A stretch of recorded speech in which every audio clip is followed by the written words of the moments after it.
Greetings.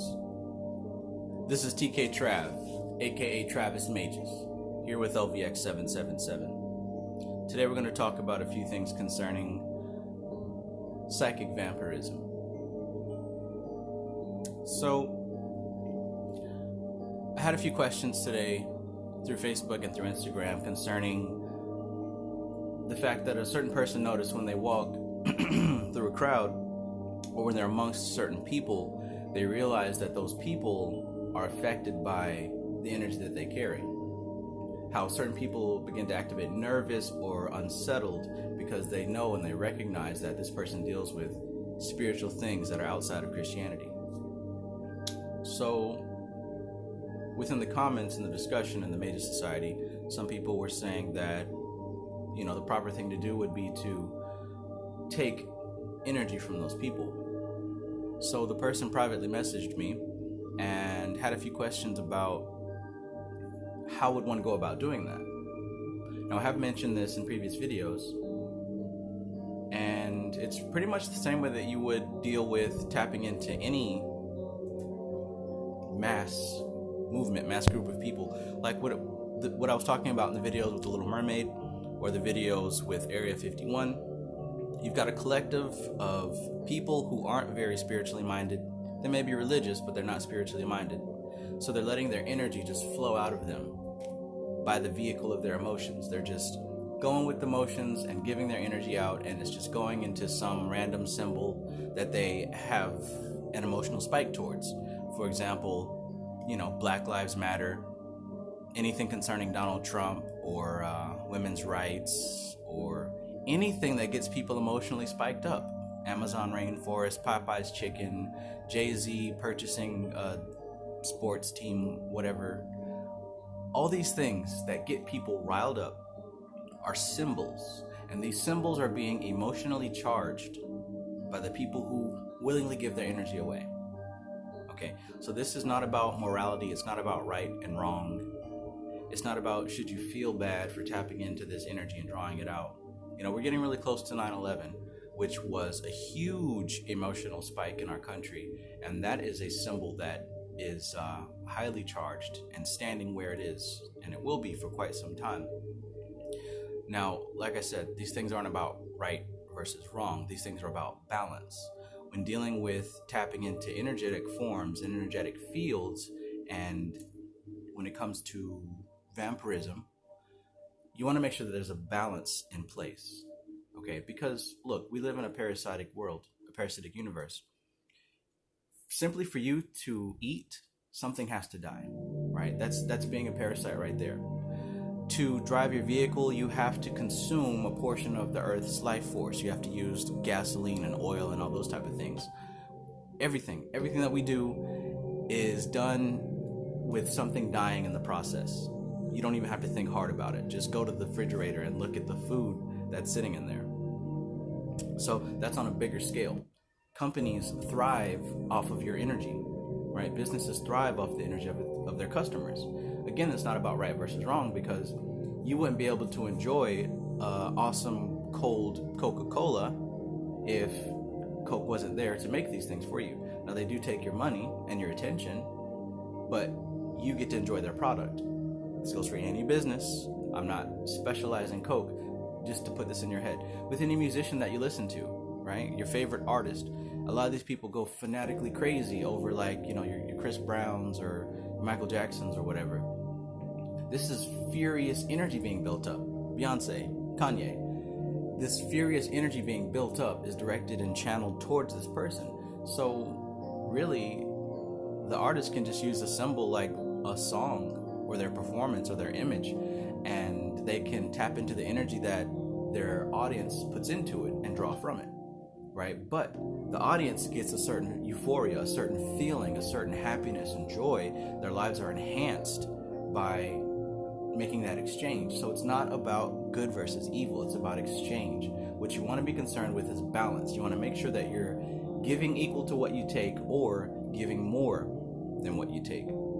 Because if you take more than what you give, eventually you're going to have to relinquish what you've gathered.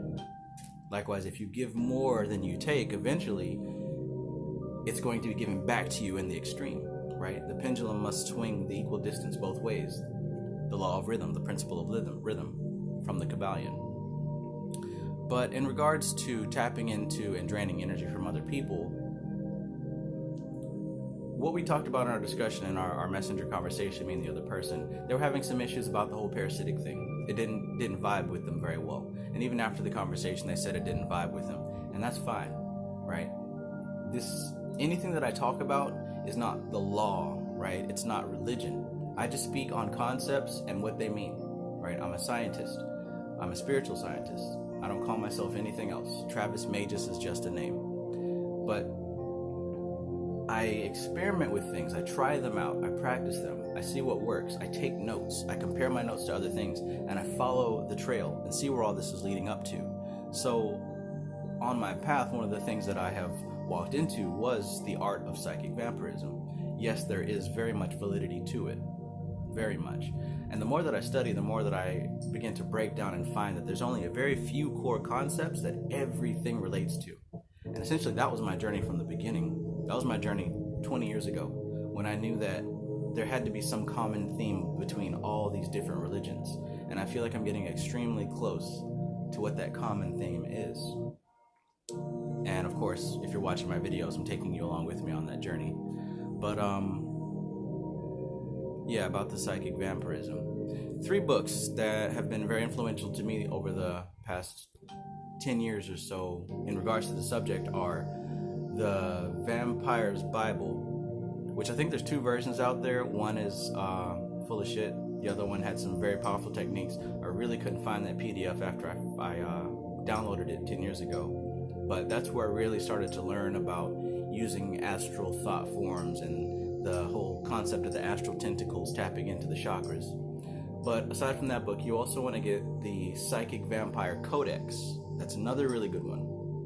And then finally, by Michael W. Ford, you want to get a book that's called, I think it's called Akhkharu, Vampyre Magick. But these 3 really tap into the principles and teach you a lot about what it means to be a psychic vampire and how the whole process goes. Now, the way that I like to describe it, as with everything else, I relate it to the 3 layers of reality. You've got the mental realm, which is where thought initiates, where the closest to the source, right? The closest place to the source is the thought realm, the mental realm.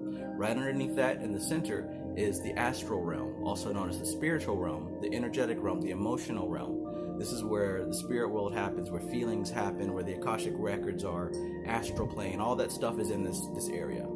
And then underneath that is the physical realm. This is where your physical body is. This is where everything physical is, right? Now, even though these are 3 separate layers stacked on top of each other, they all have correlations to each other.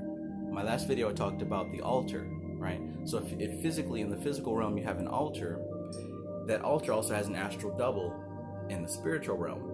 And that altar also has an intention in the mental realm. So whenever you're able to line up all 3 of those realms in harmony like that, you have a very powerful channel to draw and transmit energy. So remember that. Every ritual that you do, the point is to have alignment between those 3 realms, the mental, the astral, and the physical, right? If you're doing anything on just one realm, it's not as effective unless it's operating from the mental realm, because eventually it will trickle down to the physical. But if you're doing something that's just physical, like you're just eating vegan or just having a healthy diet, but there's no spiritual component attached to it, you're not really doing anything, right? That's why you see vegans dying all the time from malnutrition. It's more than physical. You got to have a spiritual element attached to it, right? You have to have your intent, you've got to have a spiritual element, and you've got to have a physical element. Now this goes into psychic vampirism. Like I said earlier, it's not about right versus wrong. There's always energy exchange. That is the nature of this universe. Energy is exchanged to and fro. You watching this video is giving me energy. Me making this video is giving you energy. It's an equal exchange. Okay, so in the mental realm, where you start here, you have the concept and understanding that we live in a parasitic universe. It's all about exchange. Now, energetically, spiritually, this is where the magic happens. Essentially, you want to set up some type of visualization to cause the subconscious mind to recognize that there's a transfer happening. Now, in the Vampire Bible that I read about 10 years ago, it talks a lot about how you want to build these astral tentacles, essentially. Kind of like the Venom symbiote, right? It's kind of like a formless Cthulhu type of tentacle beast. But in any case, these tentacles reach out into the other person and they tap into certain chakra points, and you're able to draw energy that way. Now, on the physical plane, what you want to do is a corresponding action, right? Whether that is you eating a certain food, right, and it's symbolizing the act, or whether you burning something to transmute the energy or something of that nature. You want to do something physical to correspond with it. If that seems a bit far-fetched, you want to just look at what they do in Christianity, right? Every fourth Sunday, you have the sacrament, where you spiritually take the concept of you being bathed in the blood of Christ and being renewed with his promise. You physically symbolize that by taking the wafer and drinking the wine. Because it's not about those physical things, they're just a representation of what's actually going on in the spiritual realm, in the mental realm.